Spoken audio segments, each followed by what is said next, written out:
Welcome to the third episode of Reflecting.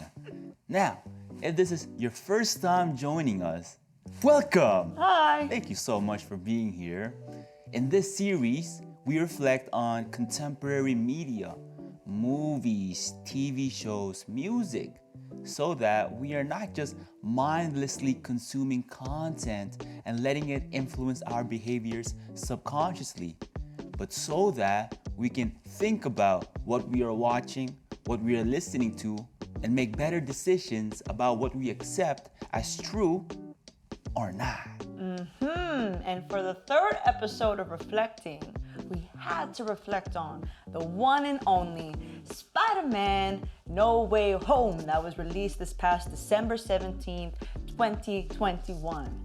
Now, as you may know in these videos, we will be unpacking in depth this movie. So you should expect spoilers. And if you're one of those people who have not watched Spider-Man No Way Home yet, that's okay. We don't judge you. And we actually invite you to pause this video. We give you permission to pause as long as you add us to your watch later list so that once you finally watch Spider-Man No Way Home, you can reflect with us afterwards. So go ahead, pause it. See you later. Bye. See you soon.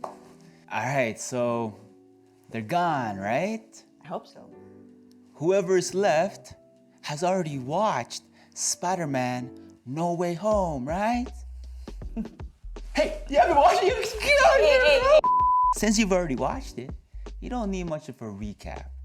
This is a continuation from the previous Spider-Man, Far From Home, where Mysterio, played by Jake Gyllenhaal, reveals Peter Parker's identity as Spider-Man to the whole world.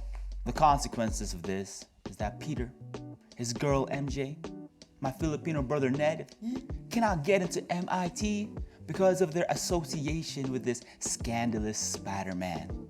So, Peter goes to Doctor Strange, played by Benedict Cumberbatch, and asks him to cast a spell to get everyone to forget Spider-Man. But he's like, wait, hold up. I want Aunt May to remember. I want Ned to remember. I want MJ to remember.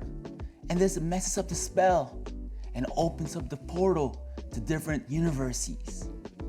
Now, nostalgia kicks in because we are reunited with our favorite Spider-Man villains.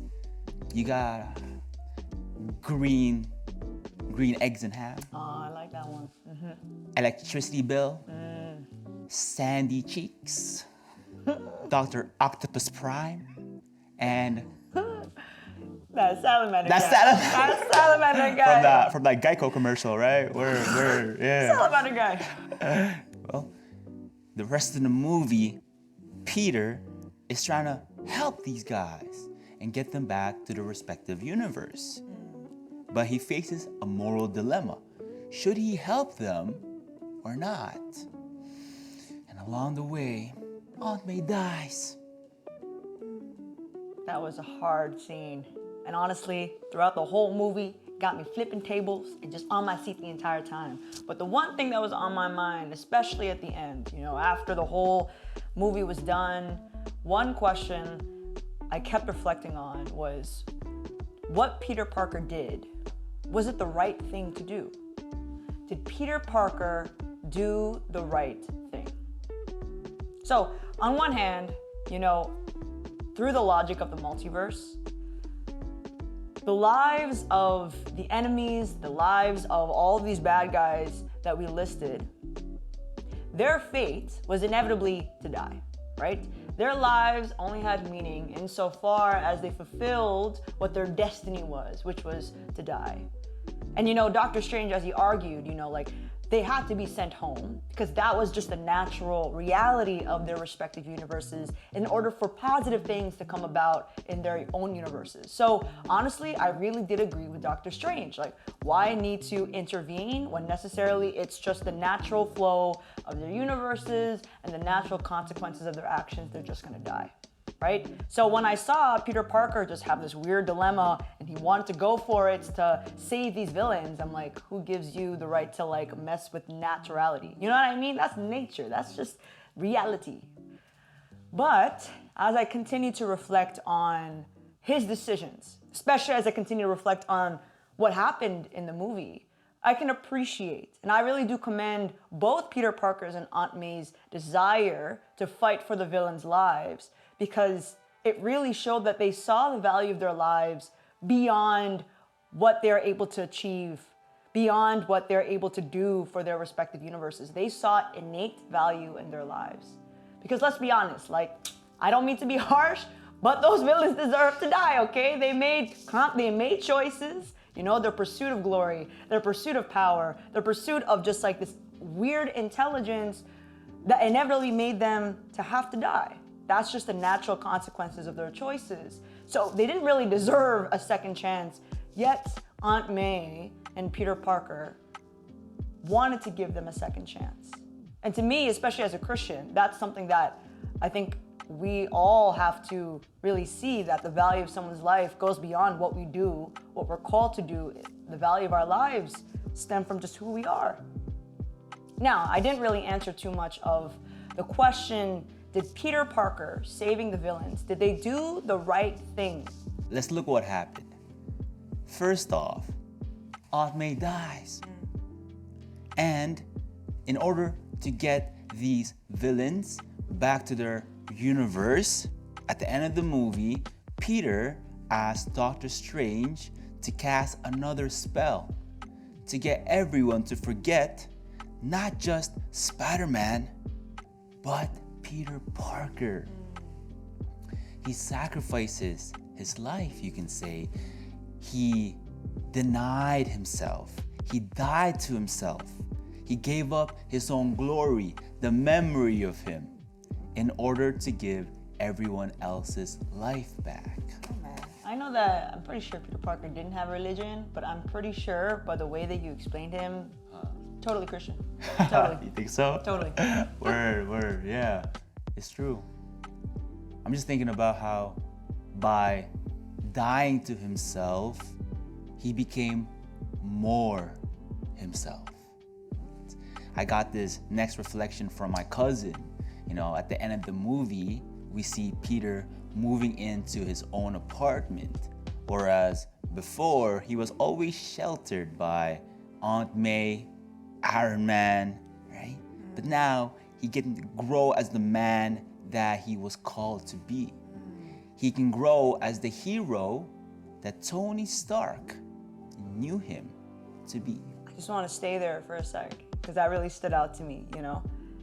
Peter Parker, by giving himself away, became more of himself, became a better version of himself by the end of the movie. This reminds me of what St. John Paul II says. And for all the students who are jumping in, you attended our talks, you know that St. John Paul II is my favorite philosopher, favorite theologian. So there's something that he said in one of his apostolic letters, Gaudium et Spes. He wrote, "Man cannot fully find himself except through a sincere gift of himself."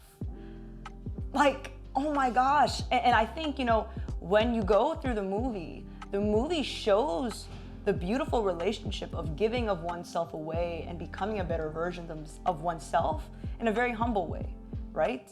Through the sacrifice and the cost that Peter Parker had to endure, but through the humble realization and the humble becoming of Spider-Boy into Spider-Man by the end. Like, come on, that's pretty solid. That's pretty solid. And you know, by the end, did Peter Parker make the right decision? Did he choose the highest good by sacrificing of himself in order for the lives of the villains, in order for the lives of his friends? And Keith and I do agree.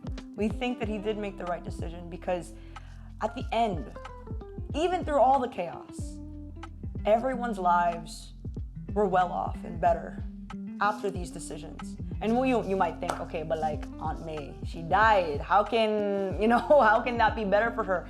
Yes, that is true, she died, but we can't forget, she died with integrity. She died dying for her beliefs. And I don't know about you, I think that's a life worth living and well spent. When you know that you can breathe your last breath, knowing that you've done everything that you can, knowing that you lived a life authentic to your values. So she was just as much of a hero as Peter Parker by the end. So, what do you think? We don't want this series to just be us reflecting. We also want to know if you have any reflections on this movie, Spider-Man No Way Home. If you do, please comment below. Also, please comment if you have suggestions for other movies, TV shows, music that you would like us to reflect on next. Please subscribe and like this video if you want more content like this. And of course, knowing that we were reflecting on Spider-Man No Way Home in tribute, we have to end off our video like this. Am I ready? Let's do it together. With great power comes... Great villains! No, that's not it. Let's try again. Sorry. With great power comes... Great rewards. That is true. But that's not it. No, let's try this one more time. You got this. Think. Okay. With great power comes...